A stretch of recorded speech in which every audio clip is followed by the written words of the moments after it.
આજે આપણે જોવાનું છે વિદ્યુત ભારોનું સતત વિતરણ।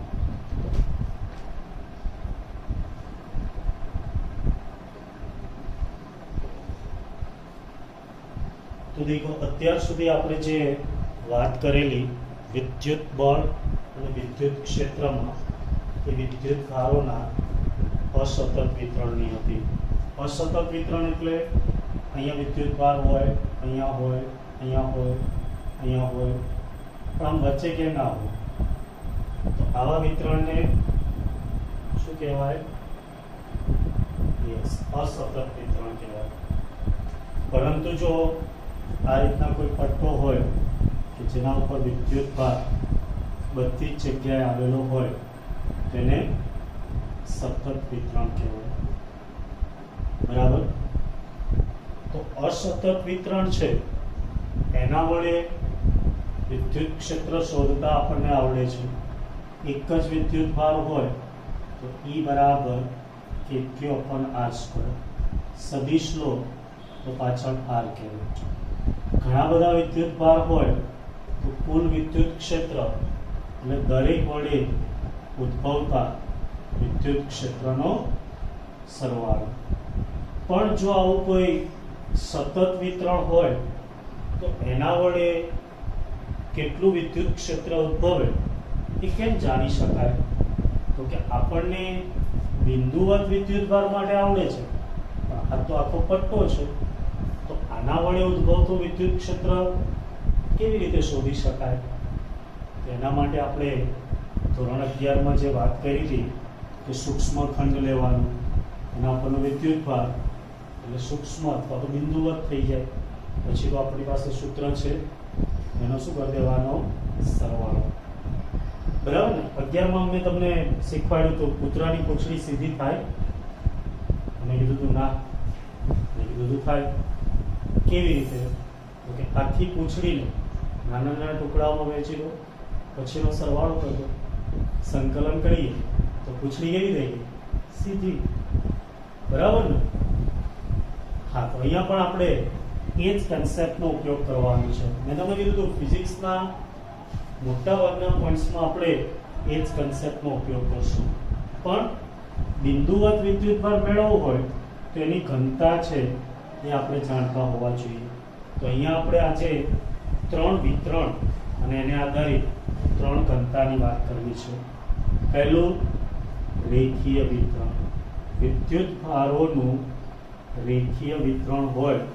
રેખીય વિતરણ એટલે આવી કોઈ રેખા ઉપર વિદ્યુત ભાર સતત વિતરિત હોય, તો ત્યાં વિદ્યુત ભાર મેળવવા આપણે રેખીય ઘનતા વ્યાખ્યાયિત કરવી પડે। રેખીય વિતરણ હોય તો કઈ ઘનતા આવશે? રેખીય ઘનતા। યાદ રાખજો ભાઈ, રેખીય વિતરણ હોય તો કઈ ઘનતા આવશે? રેખીય ઘનતા, જેને શું કહેવાય? લેમ્બડા। જેવી રીતે દળ વિતરણમાં રેખીય દળ ઘનતા મ્યુ હતી, એવી અહીંયા વિદ્યુત ભારમાં રેખીય વિદ્યુત ભાર ઘનતા શું આવશે? લેમ્બડા। રેખીય ઘનતા લેમ્બડા, જેનું સૂત્ર lambda is equal to Q/L, અથવા સૂક્ષ્મ હોય તો ડેલ્ટા Q/ડેલ્ટા L।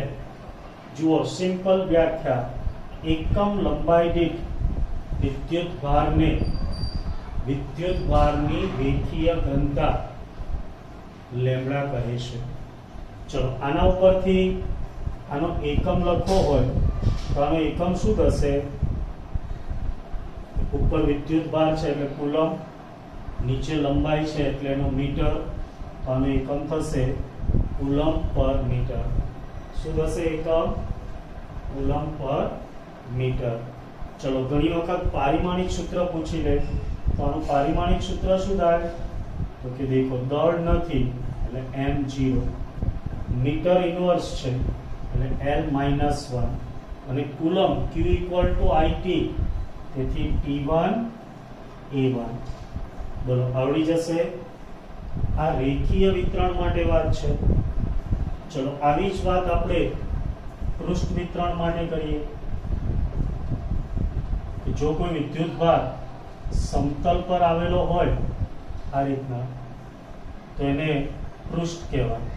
આના ઉપર વિદ્યુત ભાર સતત વિતરિત હોય તો કઈ ઘનતા વ્યાખ્યાયિત કરવી પડે? પૃષ્ઠ ઘનતા. કઈ ઘનતા આવશે? પૃષ્ઠ વિતરણ હોય તો પૃષ્ઠ ઘનતા. પૃષ્ઠ ઘનતાને સિગ્મા વડે દર્શાવાય. તો સિગ્માનું સૂત્ર Q upon A અને સૂક્ષ્મ હોય તો delta Q upon delta A અથવા ડેલ્ટા S, કારણ કે આપણે અહીંયા દરેક જગ્યાએ ડેલ્ટા S વાપરીએ છીએ. બરાબર? ચાલો આનો એકમ કહેશે કોઈ? યસ, ઉપર વિદ્યુત ભાર છે એટલે કુલમ અને નીચે ક્ષેત્રફળનો મીટર સ્ક્વેર એટલે શું થઈ જાય? કુલમ પર મીટર સ્ક્વેર. બરાબર? ચલો આનું પારિમાણિક સૂત્ર બોલો જોઈએ. યસ, m નથી એટલે m0 l - 2 અને કુલમનું T1 A1. તો આને આધારિત તમને MCQ પૂછવામાં આવે છે. ઘણી વખત એકમ, ઘણી વખત પારિમાણિક સૂત્ર. બરાબર? ચલો ત્યાર પછી ત્રીજું વિતરણ આવે છે કદ વિતરણ. એટલે કે વિદ્યુત ભાર છે એ કોઈ કદ ઉપર સતત વિતરિત હોય. કદ, ઘનફળ, જેને આપણે ઇંગ્લિશમાં વોલ્યુમ V કહીએ છીએ. ચલો તો કદ વિતરણમાં કદ ઘનતા આવશે. કદ ઘનતાને રો વડે દર્શાવાય. તો આની આધારિત કદ ઘનતાનું સૂત્ર delta Q upon delta V. વ્યાખ્યા બહુ સિમ્પલ થશે. એકમ કદ દીઠ વિદ્યુત ભારને કદ ઘનતા રો કહે છે. હવે ચલો આના ઉપરથી આનો એકમ બોલો જોઈએ.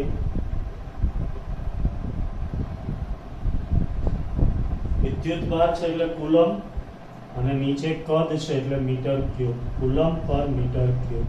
પારિમાણિક સૂત્ર દળ નથી એટલે m0 l - 3 T1 A1. બરાબર?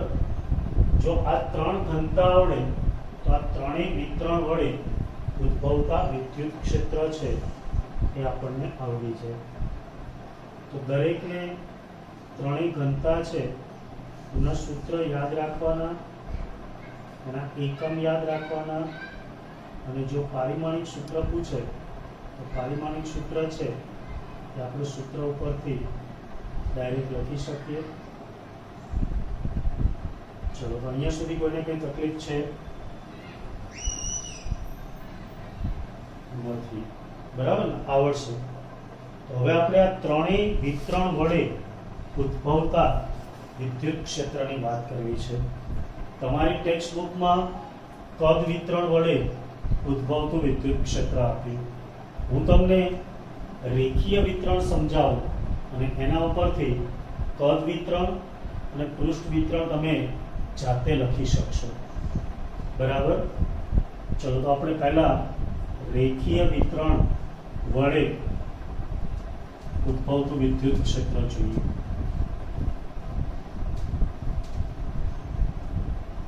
જેના માટે તમને ફક્ત આ ઘનતાનું સૂત્ર આવડવું જોઈએ. બરાબર ને? ત્રણ ઘનતાના સૂત્ર આવડે એટલે થિયરી તમારા માટે એકદમ સિમ્પલ થઈ જાય. રેખીય વિતરણ વડે ઉદ્ભવતું વિદ્યુત ક્ષેત્ર. આ તમારી ટેક્સ્ટ બુકમાં નથી, એમાં ફક્ત કદ વિતરણ માટે આપ્યું છે. બરાબર? એટલે ખાસ જોજો. પણ બધાના સ્ટેપ એક જ. ચલો પહેલા તો વિદ્યુત ક્ષેત્ર સદિશ સ્વરૂપે જોઈતું હોય તો યામાક્ષ પદ્ધતિ લેવી પડે. XYZ. અહીંયા કોઈ રેખીય વિતરણ લઈએ જેનો આની સાપેક્ષ સ્થાન સદિશ સ્મોલ r છે અને આ વિતરણ છે રેખીય વિતરણ વિદ્યુત ભારોનું. એના વડે અહીંયાથી કેપિટલ આર સ્થાન સદિશ ધરાવતા બિંદુ પી પાસે વિદ્યુત ક્ષેત્ર શોધવું છે, બરાબર ને? તો એના માટે આપણે વિતરણથી બિંદુ પી સુધીનો સ્થાન સદિશ લેવો પડે, જેને નામ આપી દઈએ આર ડેશ. આના લીધે અહીંયા કેટલું વિદ્યુત ક્ષેત્ર ઉત્પન્ન થાય એ આપણે શોધવું છે. કેવી રીતે શોધી શકાય? તો કે જો આ બિંદુવત વિદ્યુત ભાર હોય તો આપણને આવડે, પણ આ બિંદુવત નથી, રેખા છે. તો આપણે જે શીખવાડ્યું એ પ્રમાણે પહેલા આખાને સૂક્ષ્મ ખંડોમાં વહેંચી દો, બરાબર? તો અહીંયા રેખા પરનો સૂક્ષ્મ ખંડ કેટલો થાય? તો કે રેખા એટલે એની લંબાઈ L, સદિશ છે એટલે સદિશ છે, તો એનો નાનો ખંડ એટલે ડેલ્ટા L. કોઈ પણ વિતરણ હોય પહેલા એના પરનો સૂક્ષ્મ ખંડ લેવાનો, તેથી એ ખંડ પરનો તમને સૂક્ષ્મ વિદ્યુત ભાર મળશે. કેટલો મળશે? જુઓ, આપણું રેખીય ઘનતાનું સૂત્ર lambda is equal to delta Q upon delta L. તેથી ડેલ્ટા ક્યુ બરાબર શું થાય? Lambda delta L. ચલો, તો અહીંયા તમને સૂક્ષ્મ ખંડ અને સૂક્ષ્મ વિદ્યુત ભાર ડેલ્ટા ક્યુ મળી ગયો. તો પછી બિંદુવત વિદ્યુત ભાર વડે ઉદ્ભવતું વિદ્યુત ક્ષેત્ર તો તમને આવડે છે, આવડે ને? કયું સૂત્ર છે? યસ, સૂક્ષ્મ વિદ્યુત ભાર હોય એટલે ડેલ્ટા ઈ લખવાનું, કે અથવા તો 1/4πε0, ક્યુ ની જગ્યાએ ડેલ્ટા ક્યુ, સ્થાન સદિશ આર ડેશ છે એટલે અંતર આર ડેશ, તેનો સ્ક્વેર ઇન્ટુ ડેશ કેરેટ. આ સૂત્ર તો આપણને આવડે છે. ફરક શું પડશે ખાલી? યસ, ડેલ્ટા ક્યુ ની જગ્યાએ લેમ્બડા ડેલ્ટા એલ આવે. 1/4πε0 lambda delta L upon R dash square into R dash caret. આ મળી ગયો સૂક્ષ્મ વિદ્યુત ભાર ડેલ્ટા ક્યુ ના કારણે બિંદુ પી પાસે ઉદ્ભવતું વિદ્યુત ક્ષેત્ર. આપણે સમગ્ર રેખીય વિતરણ છે એના લીધે અહીંયા વિદ્યુત ક્ષેત્ર જોઈએ. તો આવા દરેક ખંડ વડે ઉદ્ભવતા વિદ્યુત ક્ષેત્રનો શું કરવું પડે? યસ, સરવાળો. હે ને? સરવાળો એટલે ડેલ્ટા ઈ માંથી શું થઈ જાય? ઈ 1/4πε0 બહાર આવશે, કારણ કે એને સરવાળા સાથે કોઈ સંબંધ નહીં. સરવાળો એટલે sigma lambda delta L upon R dash square into R dash caret. આ મળી ગયો રેખીય વિતરણ વડે બિંદુ પી પાસે ઉદ્ભવતું વિદ્યુત ક્ષેત્ર. હવે જો આમાં આપણે ખંડને સૂક્ષ્મ લઈ લઈએ, ડેલ્ટા એલ ટેન્ડ્સ ટુ 0 લઈએ, તો આ સરવાળો છે એ સંકલનમાં પરિણમે. તેથી E બરાબર 1/4πε0, ઘણી જગ્યાએ k પણ લખેલો હોય, સિગ્મા અને લિમિટ ભેગા આવે એટલે ઇન્ટિગ્રેશન થઈ જાય, lambda dl upon R dash square into R dash caret. આ મળી ગયો રેખીય વિતરણ વડે ઉદ્ભવતું વિદ્યુત ક્ષેત્ર. તો નેક્સ્ટ ગોસનો નિયમ.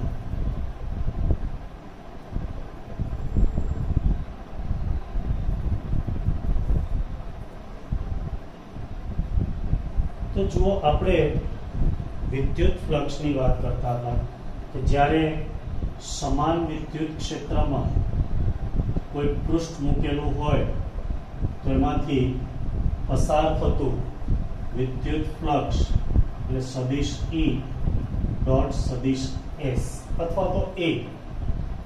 પણ જો અસમાન વિદ્યુત ક્ષેત્ર હોય તો એની અંદર આપણે કોઈ એક ખંડ સાથે સંકળાયેલું ફ્લક્સ લઈએ E ડોટ ડેલ્ટા S, અને પછી એ બધાનો સરવાળો કરી અને સંકલનમાં ઇન્ટિગ્રેશન E ડોટ ds સ્વરૂપે મેળવીએ. આ ફ્લક્સ મેળવવાની રીત છે, પણ આના કરતા સરળ રીત બનાવવાની ઈચ્છા આ ગોસ્પેને થઈ અને એટલા માટે એણે એક નિયમ આપ્યો. તો એ નિયમ છે એને આપણે સાબિત કરવા માટે કોઈ ગોળાકાર પૃષ્ઠ છે એની સાથે સંકળાયેલું ફ્લક્સ મેળવીએ અને એ પછી બધા જ પૃષ્ઠને લાગુ પડે છે એવું સ્વીકારીશું. બરાબર? તો એના માટે કોઈ એક r ત્રિજ્યાનો ગોળો લઈએ. કેટલી ત્રિજ્યા છે? r. જેના કેન્દ્ર ઉપર સ્મોલ q જેટલો બિંદુવત વિદ્યુતભાર છે. હવે આ ગોળા સાથે સંકળાયેલ ફ્લક્સ મેળવવું હોય તો પહેલા એના ઉપરનો સૂક્ષ્મ ખંડ લેવાનો. તો ચલો આના ઉપરનો એક નાનો ખંડ ડેલ્ટા s લઈએ. તો દેખો અહીંયા વિદ્યુત ક્ષેત્ર છે એ તો ત્રિજ્યાવર્તી દિશામાં હોવાનું અને આપણે કીધું હતું કે કોઈ પણ સમતલ હોય એનું ક્ષેત્રફળ સમતલને લંબ રૂપે. એટલે E અને ડેલ્ટા s બંને એક જ દિશામાં થશે. રાઈટ? ચલો ફરીથી ગોળાના કેન્દ્ર પર સ્મોલ q જેટલો વિદ્યુતભાર છે. રાઈટ? હવે આ ગોળાને નાના ક્ષેત્રફળ ખંડો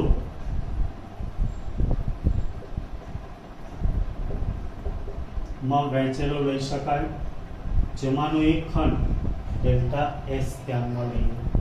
તો બોલો આની સાથે સંકળાયેલ ફ્લક્સ કેટલું હોય? આપણું સૂત્ર જ E ડોટ ડેલ્ટા s. જો કશું નવું નથી કરતા, ખાલી ફ્લક્સનો દાખલો ગણીએ છીએ, એનાથી આપણને એક સરસ મજાનું પરિણામ મળશે અને એને કહેવાય ગોસનો નિયમ. Right?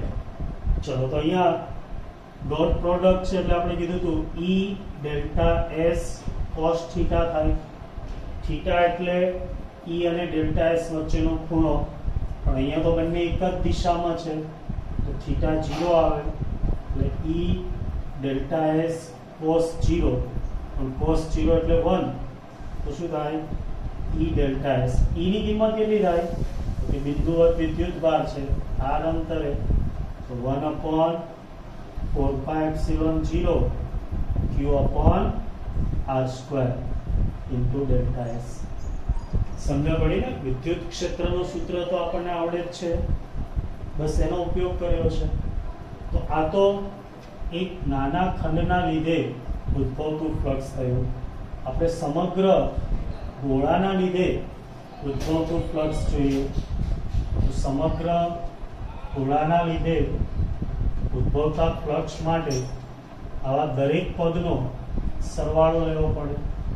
phi is equal to sigma delta phi, અને ડેલ્ટા ફાઈ ની કિંમત મૂકીએ તો q 1/4πε0 અને r² આ બધું બહાર આવી જશે કારણ કે એને સરવાળા સાથે કોઈ જ સંબંધ નથી.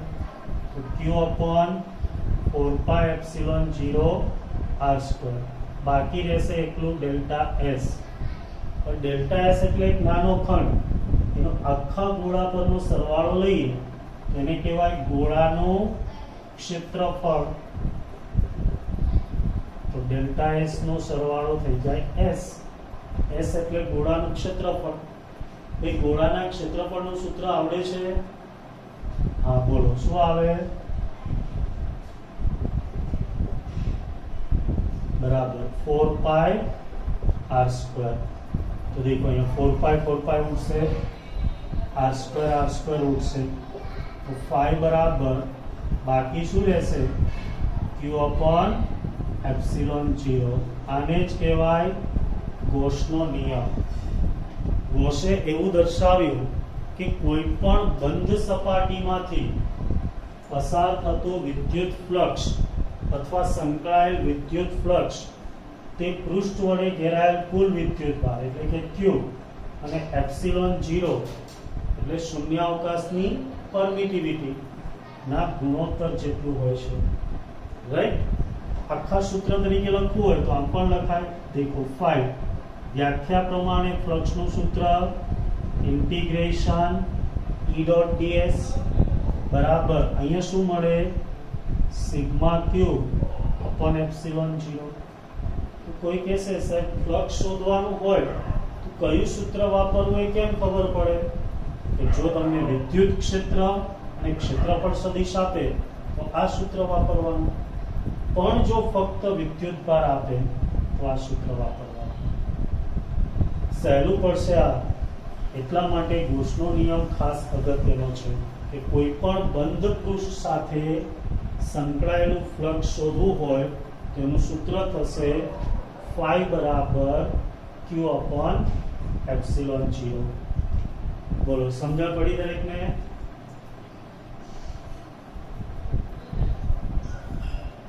હા, તો 2 માર્ક્સની અંદર આ પ્રશ્નો પૂછવામાં આવે છે. હવે આના અમુક અગત્યના મુદ્દાઓ જોઈએ કે જે એમસીક્યુ માટે ઉપયોગી થશે. પહેલો પોઈન્ટ જુઓ, આની અંદર ક્યુ વિદ્યુતભાર છે, એની જગ્યાએ કોઈ વિદ્યુતભાર ન હોય અથવા તો એમનો કુલ વિદ્યુતભાર 0 હોય તો ફ્લક્સ કેટલું થાય?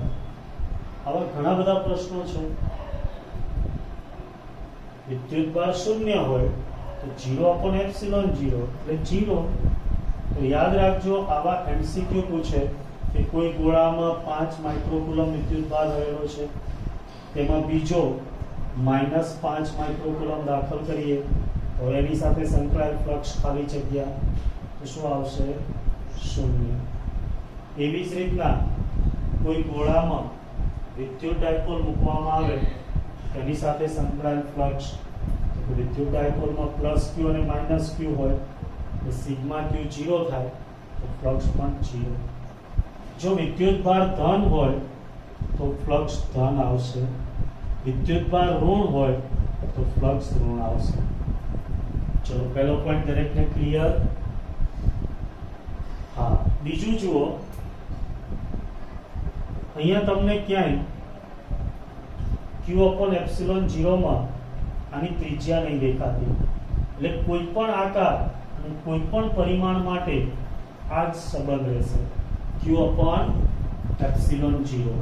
એટલે એમ કહેવાય કે આ નિયમ કોઈ પણ બંધ સપાટીને લાગુ પાડી શકાય, તે આકાર કે પરિમાણ પર આધારિત નથી. સમજા પડી? અહીંયા મેં ગોળાની જગ્યાએ ચોરસ લીધું હોત તો પણ પરિણામ આ જ રહેવાનું, એટલે કે આકાર કે પરિમાણ પર આધારિત નથી. ખાસ ધ્યાન રાખજો, તમને પ્રશ્ન પૂછવામાં આવે છે કે આટલી ત્રિજ્યા હોય 2 સેન્ટીમીટર, ત્યારે ફ્લક્સ આપી દે કે 5 છે, હવે એની ત્રિજ્યા બમણી કરીએ તો ફ્લક્સ કેટલું થાય? કેટલું થાય? એટલું જ રહેશે, કારણ કે એ આકાર કે પરિમાણ પર આધારિત નથી. આવા ઘણા બધા પ્રશ્નો છે જે તમે એમસીક્યુ સોલ્વ કરશો તો આ પોઈન્ટ આધારિત ઘણા બધા પ્રશ્નો બનશે, આ 2 પોઈન્ટ આધારિત. ચલો ત્રીજો પોઈન્ટ કે અહીંયા જે સિગ્મા ક્યુ છે એ ફક્ત પૃષ્ઠની અંદરનો વિદ્યુતભાર.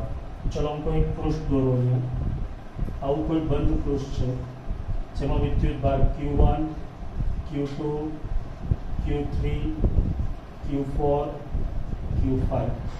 તો પૃષ્ઠની અંદર કેટલો વિદ્યુતભાર છે?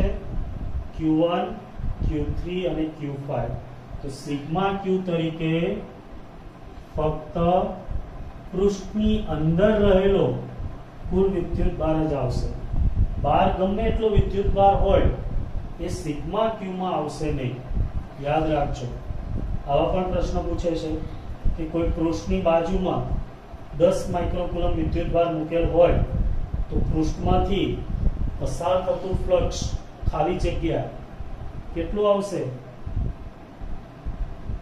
0. બાજુમાં ગમે એટલું મૂકો, શું ફરક પડે? એટલે આ તેના જેવી વાત છે કે તમારા ઘરની બાજુમાં મુકેશ અંબાણી બંગલો બનાવે, બોલો તમને કેટલા રૂપિયા મળશે? 0. બરાબર ને? આપણી બાજુમાં બનાવે તેનાથી આપણને કોઈ ફરક ના પડે. જ્યારે વિદ્યુત ક્ષેત્ર છે એ બધા જ વિદ્યુત ભારોનું કુલ વિદ્યુત ક્ષેત્ર આવશે. એમાં Q1, Q2, Q3, Q4 અને Q5 બધા જ વિદ્યુત ભાર આવી જશે. બરાબર ને? એ અંદર હોય કે બહાર.